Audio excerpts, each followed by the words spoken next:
اعوذ باللہ من الشیطان الرجیم بسم اللہ الرحمن الرحیم۔ سب ناظرین کو علم اسلام چینل میں خوش آمدید اور خلوص بھرا سلام۔ معزز سامعین، بہلول کا نام تو آپ نے ضرور سنا ہوگا، جنہیں بہلول دانا بھی کہا جاتا ہے۔ آپ پانچویں عباسی خلیفہ ہارون الرشید کے دور مارچ 766 عیسوی سے مارچ 809 عیسوی میں ایک فلاسفر، ولی کامل اور تارک الدنیا درویش کے طور پر پہچانے جاتے تھے۔ ان کا کوئی گھر یا ٹھکانہ نہیں تھا، شہر میں ننگے پاؤں پھرتے اور جس جگہ تھک جاتے وہیں ڈیرا ڈال لیتے۔ بعض لوگوں نے انہیں مجذوب بھی لکھا ہے، کیونکہ وہ عشق الہی میں گم اور ارد گرد کے ماحول سے بے خبر ہوتے تھے۔ بہت کم لوگوں کی طرف التفات کرتے، لیکن جب کبھی عوام الناس کی طرف منہ کرتے تو حکمت و دانائی کی بہت ہی عجیب و غریب باتیں کرتے۔ کوفہ میں پیدا ہونے والے بہلول کا اصل نام وہب بن عمرو اور تعلق عرب قبیلے بنو امان سے تھا۔ ان کے والد چھٹے امام جعفر صادق کے شاگرد تھے، لیکن کچھ وقت ساتویں امام موسیٰ کاظم کی صحبت میں گزارا۔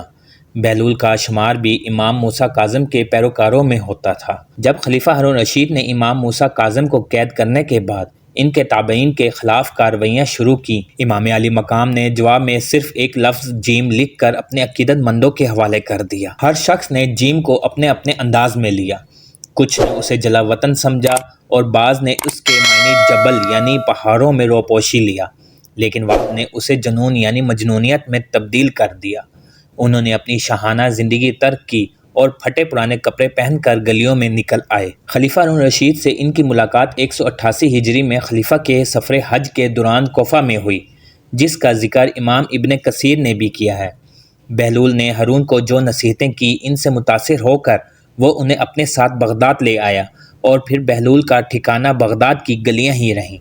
بہلول کا مزار بھی بغداد میں ہی ہے، جس کے بارے میں مشہور ہے کہ وہاں سکھ مذہب کے بانی گرو نانک نے چلا کاٹا تھا۔ کہتے ہیں کہ ایک دن بہلول دریائے دجلہ کے کنارے بیٹھے گیلی ریت کی ڈھیریاں بنا رہے تھے، اور ہارون الرشید کی چہیتی ملکہ زبیدہ اپنے محل کے جھروکے سے بڑے انہماک کے ساتھ انہیں دیکھ رہی تھی۔ وہ مٹی کی ڈھیری بناتے اور پھر خود ہی اسے مسمار کر دیتے۔ ملکہ جھروکے سے اتر کر اپنی سہیلیوں کے ہمراہ دریائے کنارے آ گئی اور پوچھا، کیا کر رہے ہیں بہلول؟ بہلول نے ادائے بے نیازی سے کہا، جنت کے محل بنا رہا ہوں۔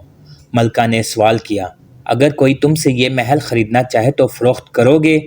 بہلول نے کہا، ہاں ہاں، کیوں نہیں، میں بناتا بھی ہوں اور فروخت بھی کرتا ہوں۔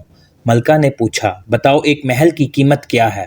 بہلول نے بے ساختہ کہا، 3 درہم۔ بعض لوگوں نے 1 درہم بھی لکھا ہے۔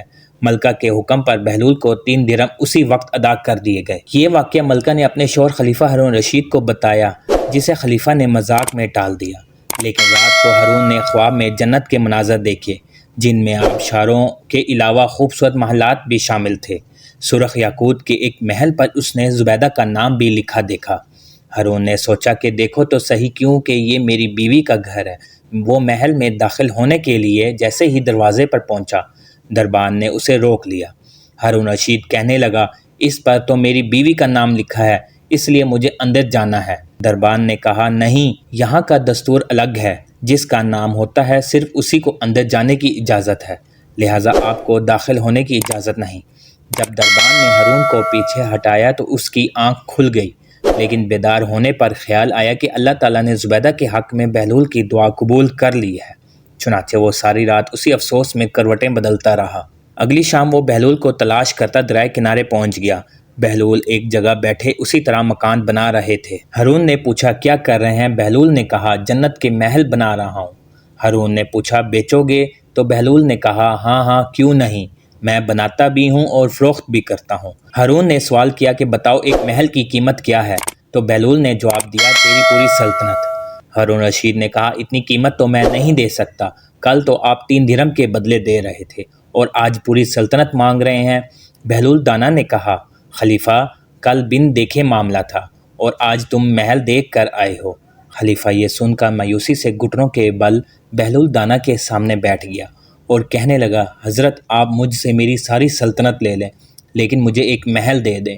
جب بہلول دانا نے خلیفہ کی عاجزی دیکھی تو کہا کہ میں تمہاری اس سلطنت کا کیا کروں گا؟ اس دنیا کی محبت تو بہت سے گناہوں کی جڑ ہے، جاؤ اپنی سلطنت اپنے پاس رکھو، میں اس محل کو بھی تمہارے لیے 3 درہم میں فروخت کرتا ہوں۔ اس وقت کے ایک معروف بزرگ فرماتے ہیں، ایک بار مجھے قبرستان جانا ہوا، وہاں میں نے بہلول دانا کو دیکھا تو ایک قبر کے قریب بیٹھے مٹی میں لوٹ پوٹ ہو رہے ہیں۔ میں نے پوچھا آپ یہاں کیوں بیٹھے ہیں؟ جواب ملا میں ایسی قوم کے پاس ہوں جو مجھے اذیت نہیں دیتی اور اگر میں غائب ہو جاؤں تو میری غیبت بھی نہیں کرتی۔ ایک دن بہلول بازار میں بیٹھے تھے کہ کسی شخص نے پوچھا بہلول کیا کر رہے ہو؟